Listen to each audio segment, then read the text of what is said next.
But first, the big story that we are tracking. Thousands of expatriate Indians thronged Sydney's Allphones area, many travelling over 1,000 kilometres on a train dubbed the Modi Express to meet the Prime Minister on his mission Australia. Modi addressed more than 20,000 people at the arena in Sydney for nearly 90 minutes. His public diplomacy was at full display at the Olympic Park. Amidst the Modi chants, he announced a 2-month deadline for the long-pending merger of persons of Indian origin and overseas citizens of India status to woo the Indian diaspora. He also offered them a lifelong visa by January 2015 and urged overseas Indians to boost investment at home, an appeal, of course, that he has made elsewhere, including the United States. But after Madison Square Gardens, all eyes today were on Olympic Park in Sydney.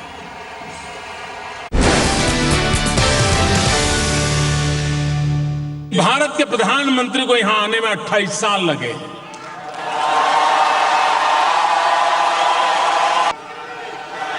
मैं आपको विश्वास दिलाने आया हूं, Australia में रहने वाले मेरे देशवासियों,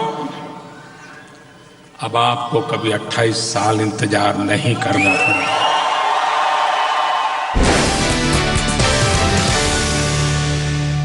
2019 महात्मा गांधी की 150वीं जयंती आ रही है। महात्मा गांधी ने हमें आजादी दी, हम गांधी को क्या दें? कम से कम साफ सुथरा हिंदुस्तान तो उनको चरणों में धरे हम।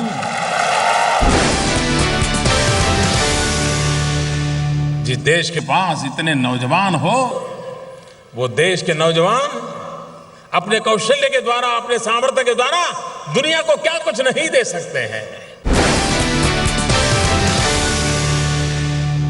बैंक अकाउंट इतनी सामान्य बात है। हमारे देश में बैंकों का राष्ट्रीयकरण हुआ था और यह सपना देखा गया था गरीब से गरीब व्यक्ति बैंक में जा पाएगा।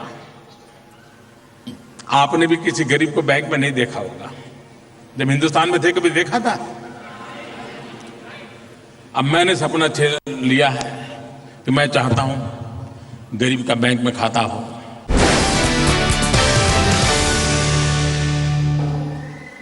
भारत में जो टूरिज्म बढ़ाने के लिए हम चाहते हैं, आप भी ऑस्ट्रेलिया के नागरिकों को कह सकते हैं,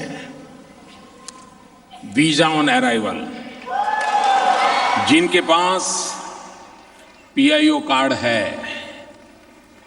उन सबको अब आजीवन वीजा मिल जाएगा। ये पीआईओ और ओसीआई हमने तय किया है कि 8-9 जनवरी जब प्रवासी भारतीय दिवस होगा 2015, उसके पहले मेरी सरकार इस काम को पूरा कर देगी। Mr. Modi there in Australia. Now, his visit to Australia is the first by an Indian Prime Minister in 28 years. With the international business complete, the stage was for Mr. Modi, an opportunity for him to woo the NRIs. Thousands of fans thronged the Allphones Stadium to simply listen to the Prime Minister.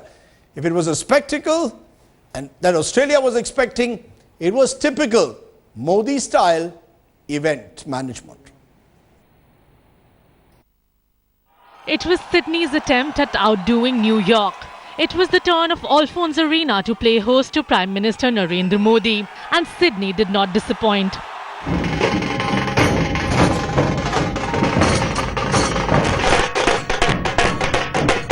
Scores of Australian Indians waited outside Sydney's Olympic Park hours before the Prime Minister's arrival. Yes, Modi ji is the first Prime Minister from India who has been getting a really rockstar treatment, and I haven't seen that kind of excitement from any other Prime Minister visiting Australia. अभी मोदी से ये उम्मीद है कि वो economy के लिए कुछ करे और देश को आगे बढ़ाए. It was a carnival outside, even as the stage was set at the Allphones Arena for Narendra Modi to take centre stage.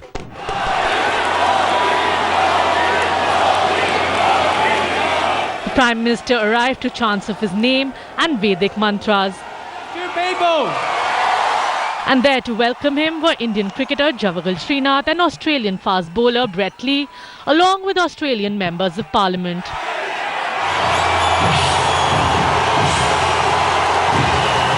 It was after 28 years that an Indian Prime Minister was in Australia. And Narendra Modi assured a crowd of more than 20,000 that they won't have to wait that long anymore. मैं आपको विश्वास दिलाने आया हूं, Australia में रहने वाले मेरे देशवासियों, अब आपको कभी 28 साल इंतजार नहीं करना पड़ेगा. But the way he has spoke about the new India and Swachhta Abhiyan and all, so we all Australian Indian, we are very excited to see our new India. One of the inspiration for us, like the way he said about the new India, the way we have to go and the way he wants to involve the youth, that's very important. Bharat के प्रधानमंत्री यहाँ पे आके भारतीयों के सामने भारत माता की जय बोले, that's the best thing and that make my day. This is certainly one of the most powerful speeches that we've heard in this country, perhaps in some ways even more powerful than Mr. Obama's speech, although that was much more aimed at an international political audience. Narendra Modi had the audience hooked for close to 1 hour that he spoke. Modi's Sydney opera was a big hit. With Rahul Kanwal in Sydney, Bureau Report, Headlines Today. And Rahul Kanwal has been tracking that story in Sydney. Let's go straight across to him late in the night there. Rahul, how would you compare Modi's speech with what he did in Madison Square Gardens? Compare the Olympic Arena for us with Madison Square Gardens, particularly in crowd response. Rajdeep, through the day, people were wanting to know from us which was the grander success. The Allphones Arena speech by Prime Minister Modi or the speech at the Madison Square Garden. Well, given the fact that the number of Indians here are far fewer than the number of Indians in the United States, just putting together such a big show was a huge success by itself. And the scenes inside the Allphones Arena were surreal. There were people who had moist eyes, they were choking up with emotion, especially when the Prime Minister said that, no Indian PM has been here in 28 years, when he spoke about merging the OCI and the PIO cards, when he spoke about giving a permanent visa to Indian Australians to come back to India. People were just completely emotional, very surcharged, clapping all the way through. In fact, some of the local organizers I spoke to who work here at the Allphones Arena said that even Mick Jagger, who was here just last week, and Bruce Springsteen did not receive a fraction of the rock star-like response that Prime Minister Narendra Modi was able to. This was one big party. It felt as if India had won the World Cup and the entire Indian community was out to celebrate. After New York and Sydney, what's next on the Prime Minister's agenda? Where does he go now? Melbourne, Canberra, where does he go now?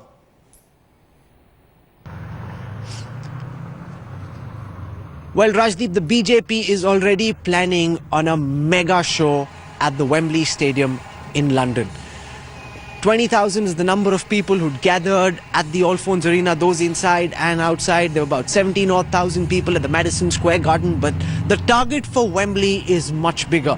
The organizers on the ground, locals in the Indian community in London, have told the BJP that they can put together more than 1 lakh people. The Wembley has a capacity of 80,000 people, 20,000 people outside. There'll be special planes coming in from all across Europe. There'll be special trains, like we had a Modi Express coming in from Melbourne to Sydney this morning. There'll be trains coming in from all over Europe. That's the next thing that the BJP is pushing towards. After that, they say they'll put it to a stop because they don't want to do this again and again. It'll get repetitive. But the pinnacle will be the Wembley Stadium event. There's a possibility it could happen as early as the 30th of January when the Prime Minister is supposed to go there to unveil the Gandhi statue. But then there are also elections towards the middle of next year, and the political implications of the timing are also being considered very carefully. But whenever the Prime Minister goes to London, Wembley Stadium is next on the target, and 1 lakh people. That is what the BJP is hoping to be able to pull off. And given the enthusiasm that these events are generating, they might actually be able to do what even David Cameron cannot in his own country. Okay, so it's Wembley next after Sydney for Narendra Modi, Prime Minister Narendra Modi. Appreciate you joining us. Rahul Kanwal there from Sydney. The big question is Modi using NRIs as a force multiplier? That's the ideal question with which to start the news today at 9. Joining me now, K.C. Singh, former diplomat, joins me. Also joining me are other guests. I'm joined by Jason Koutsokis. He's the South Asia correspondent for The Age and the Sydney Morning Herald. Straight from Australia into our studios in a way to give us an Australian perspective. Nalin Kohli, national spokesperson of the Bharatiya Janata Party, is with me, and Dr. Ajay Kumar, spokesperson of the Congress. I want to start with you, Mr. Ajay Kumar, because it's interesting that Salman Khurshid, and I'm going to play that soundbite of Mr. Khurshid and want you to respond on this. Listen into what Salman Khurshid had to say about Narendra Modi's visits abroad. Just listen in. ऐसा लग रहा है कि लोग साथ, बहुत सारे लोग साथ जा रहे हैं, तो इस बात में ना खुश हो कि यहाँ से ले जाके वहाँ नारे लगवा दिए, वहाँ के लोगों को प्रभावित करें. देखिए जैसे अमेरिका में 20,000 अवासीय भारतीयों को इकट्ठा करके नारे लगवाना कोई बहुत बड़ी बात नहीं है. Okay, let me raise that to you, Ajay Kumar. बहुत बड़ी बात नहीं है. It's not a big deal to have so many people come for an event in America. And now you've got Salman Khurshid saying that 20,000 came to listen to Mr. Modi. It seems he took many along with him, almost suggesting this is a paid crowd. How do you respond?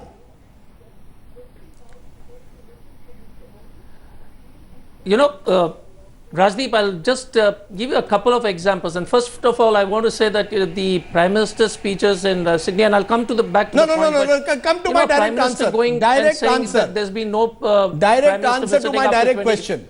Okay, so let me come to so let me come to your question. First of all, yeah. So I will answer you directly. First of all, Salman Khurshid's reasons to get apprehensive was because there were a couple of stories earlier. You know, when you look at the Calcutta crowd, there was an Indian Express report which said that 200 rupees and khichdi was provided. When you look at the Photoshop Adobe done for a function, the First Post and Cobra reported.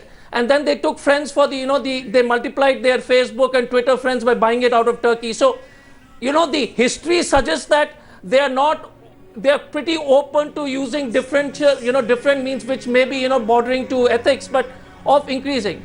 Now, the other issue is, I had a friend who was involved in this function in Australia who said that $600,000 was collected, and obviously there was a function. So if the Prime Minister of the country goes with the intent to a foreign country, the intent is to improve India's relationship. If you have a department purely working saying, okay, there is going to be a public event, raise $600,000, we're going to organize it, any Prime Minister before that also could have done it, So we are suddenly thinking that it is a great factor of popularity. If you devote a team of guys to raise $3 million, $4 million, Prime Minister of India visiting you. So one second, let me complete. So the issue is, you are making it sound as if all the thing, you mean more money was spent on the function? Wasn't the money collected? Yes. Wasn't the cultural events organized? Were people not contributing? And so the whole issue is to believe that Dr. Ajay Kumar, spontaneous outbursts of, so it's an organized, and let me finish with it. You made your point. You made your point. I'm not going to allow you to stretch it. I'm not going to allow you to stretch the point. You made your point. You're claiming that this entire event is some kind of a fundraising, is part of a fundraising exercise. Nalin Kohli respond to that. That here you've got the Congress saying that there are groups like the BJP, overseas friends of the BJP. No, hold on, Ajay. You got it wrong. What are you saying? What are you trying to say, Ajay Kumar? Let's be straight. I'm saying that you can raise funds for an event, organize. You can organize Madison Square Garden by a team of guys raising funds and give it a hoopla kind of an event. You can do it. The previous Prime Ministers of India, right from Pandit Nehru onwards, didn't resort to that necessity because that was not the agenda of the nation. The agenda of the nation is to develop effective relationship with the foreign countries. Can I get Nalin Kohli now to respond to you? And that can I get Nalin Kohli to respond? Let Nalin Kohli respond. Nalin, respond to what you've just heard from the Congress. Yeah, sure.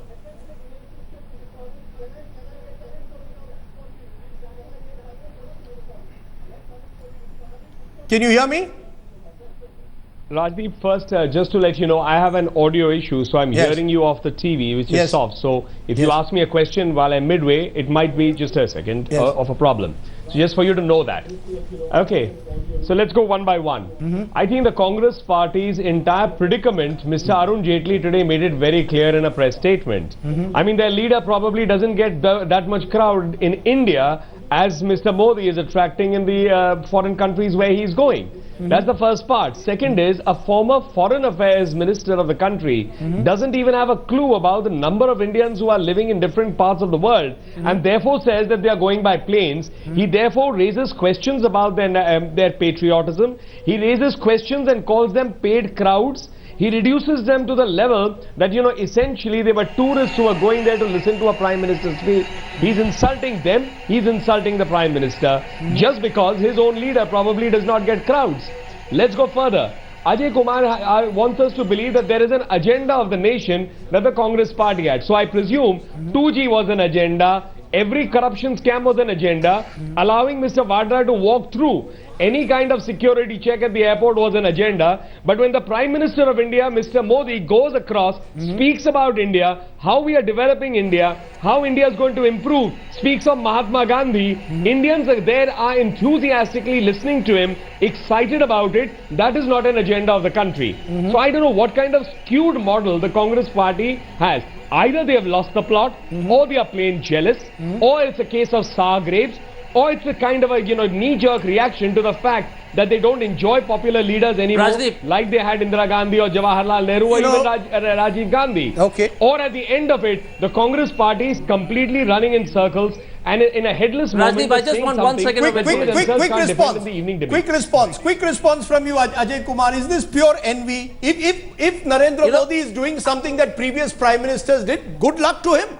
He's exploiting an untapped potential among NRIs, is what the BJP is suggesting.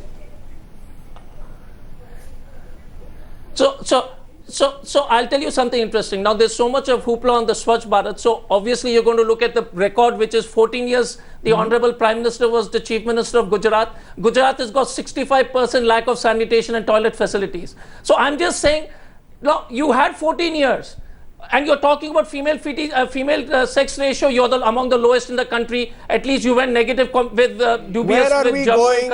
I am asking you about NRIs. So my only question is, if you're speaking and saying, you are moving away from the topic. Are you accepting that Mr. Modi has been able to tap into a potential of NRIs? Yes or no? You know, Raji, I just want to make a quick point. Yes. And I'm telling you,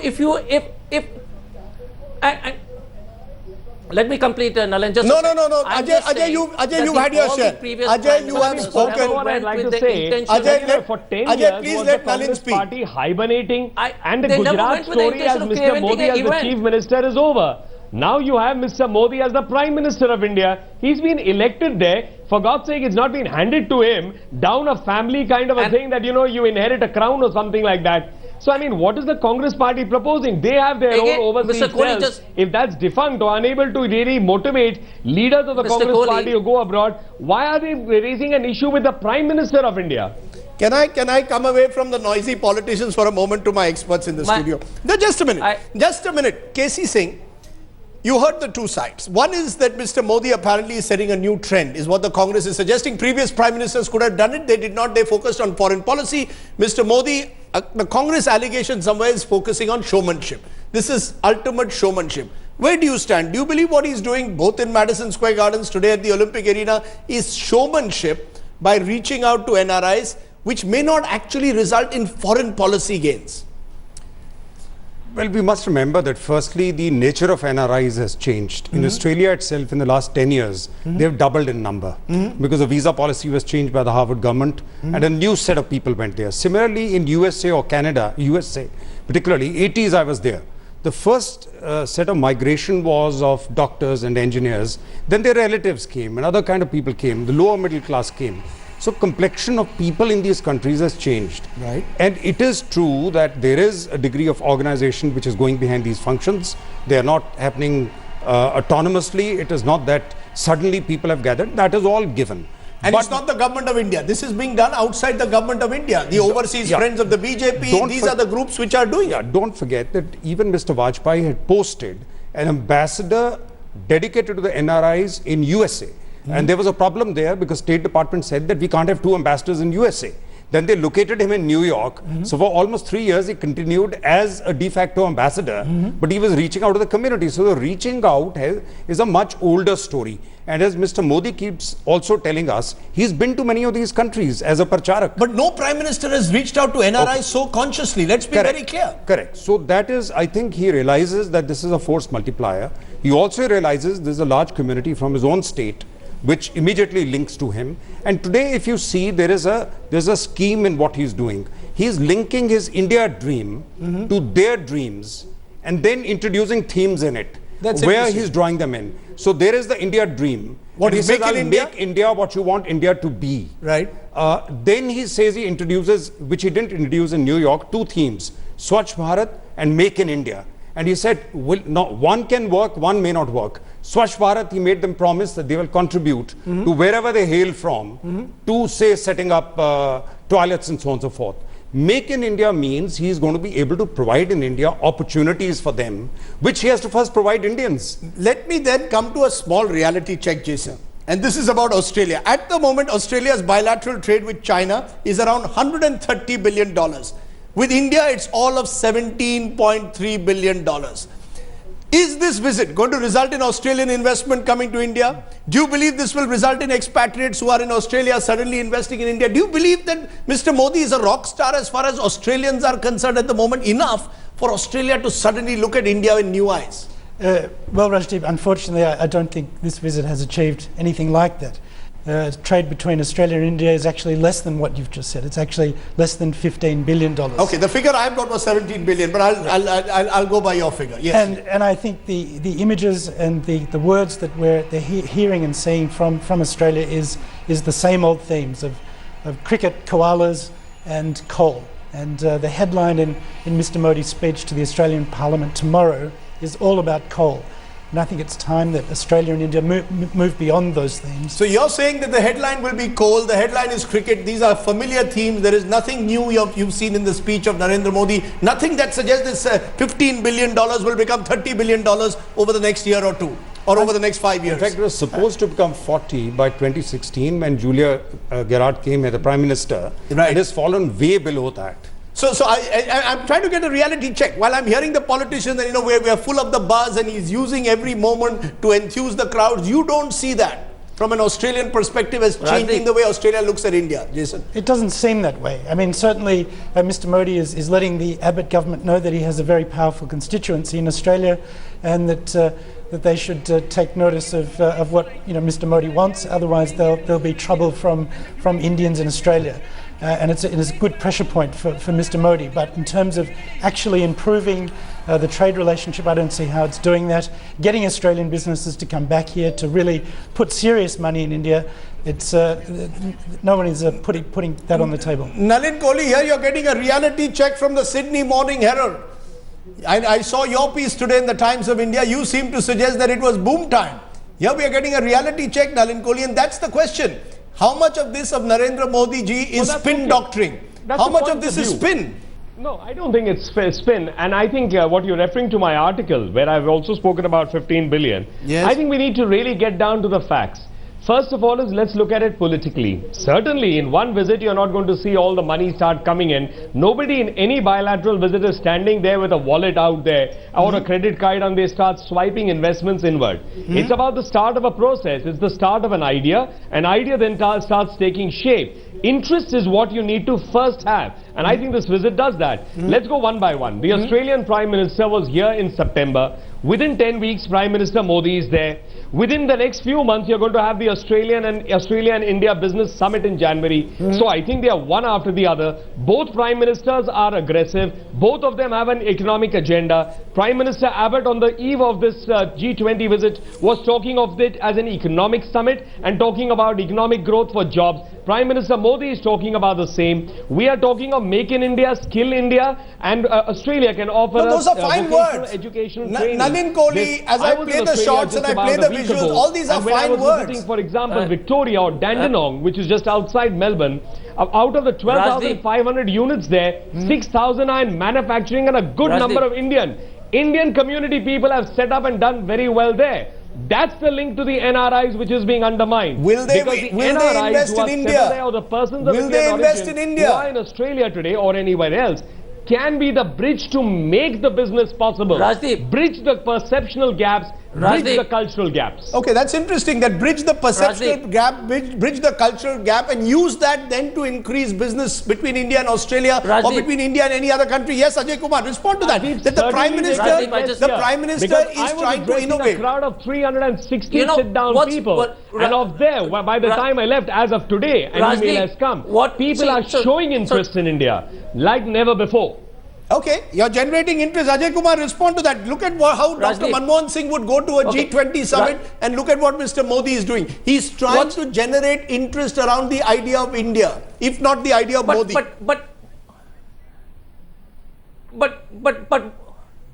The interesting fact is that India has slipped in all indices: friendliness of doing business, registration of companies. We have slipped in the past, from the time the NDA government has been in Delhi. We have slipped in every one of them, 156 to 158, starting a company for 120 to 129. Those figures skip me, but in none of the parameters have we improved.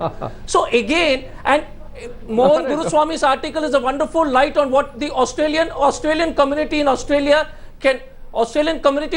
cannot afford to do anything much, because the actual money is in the Silicon Valley. It's not in. So what are we trying? It is politics. It is to create this aura. It is pure politics and event management. And we continue to be fooled by this event management. The money is in India. Get the Indians, domestic people to invest. What happened with China? What did Japan? $35 billion. Hold on, Ajay. What happened to the Chinese? Hold on, you raise a relevant point now. In fact, you raise a relevant issue which needs to be explored. KC Singh, is that issue worth exploring? Of course, Narendra Modi is raising high expectations. He's raising huge expectations everywhere he goes, A. And B, the point that I make, reality check. At the end of the day, is it enough for the Prime Minister to go out there and woo the NRIs? And is it about selling brand Modi? Or is it really about selling brand India? You see, it depends on what kind of Indians are there. The Chinese are taken as an example of the diaspora that helped China bring investment back. But then the Chinese community was already there in East Asian countries doing business. They were already in business in Hong Kong, in Singapore, in other places, even in Malaysia. Indian community is in big business, as was put just now, maybe in California, new companies, USA. In Australia, there wouldn't be that many big Indian entrepreneurs who are capital surplus. In fact, you've got Indian entrepreneurs like the Adanis, close to Modi, who've gone and invested who are taking money into Australia. And if it is correct that State Bank of India is going to be underwriting money going into Australia, it becomes an entirely different game. So it's basically Australia as a country with a small population. Indians who have gone there basically in service industry, they are basically workers, doctors, white collar workers. So they are looking at, and that's why when they came out and you were talking to them, they were most interested in the visa.